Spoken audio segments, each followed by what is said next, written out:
নমস্কাৰ সকলোকে আজি আপোনালোকৰ মাজলৈ খুব ধুনীয়া কিছুমান বোৱা কটন মেখেলা চাদৰ লৈ আহিছোঁ যিহেতুকে গৰমত পিন্ধিবলৈ এনেকুৱা কাপোৰবোৰ খুবেই আৰামদায়ক হয় আৰু ইয়াতে চাৰিটা ৰঙে এভেইলেবল আছে চাৰিযোৰ মেখেলা চাদৰ দেখুৱাই দিছোঁ এযোৰ হৈছে চি গ্ৰীনত এইখন চাদৰখন লগত এখন মেখেলা ইয়াতে সাইড পাৰি ব্লাউজ পিস এভেইলেবল আছে আৰু যেহেতুকে ডিজাইন গুটেখিনি একে হয় তাৰ বাবে মেখেলাখন খুলি নেদেখুৱা চাদৰকেইখন দেখুৱাই দিছোঁ আৰু যদি ল'বলৈ বিচাৰে আপোনালোকে মোক WhatsApp কৰিব আৰু এইটো হৈছে পাতল স্কাই ব্লু কালাৰ যেহেতুকে খুব গৰম তাৰ বাবে এনেকুৱা পাতল ৰংবোৰ পিন্ধিলে ভাল লাগে আৰু যেহেতুকে কিছু বোৱা কটন হয় বহুত ধুনীয়া হয় কাপোৰ কিছু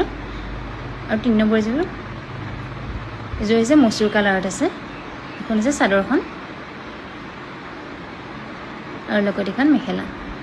কোনে ল'ব বিচাৰে আপোনাক স্ক্ৰিনশ্বট ল'ব যোনে যোনটো কালাৰ ল'ব বিচাৰে আৰু ল'ব বিচৰাসকলে স্ক্ৰিনশ্বটটো লৈ মোক WhatsApp কৰিব স্ক্ৰিনত দিয়া নাম্বাৰটোত আৰু শেষৰ যোৰ হৈছে এইযোৰ এই কালাৰটো খুব মৰম লগা এটা কালাৰ মোৰ হ'লে খুব ভাল লাগে এই ৰংটো দেখিছেনে এইটো এজাৰ কালাৰ হয় এখন চাইছে চাদৰখন এখন চাদৰখন লগত এখন মেখেলা কাপোৰ কিছু যদি আপোনালোকে ল'ব বিচাৰে মোৰ লগত কণ্টেক্ট কৰিব পাৰিব বাই বাই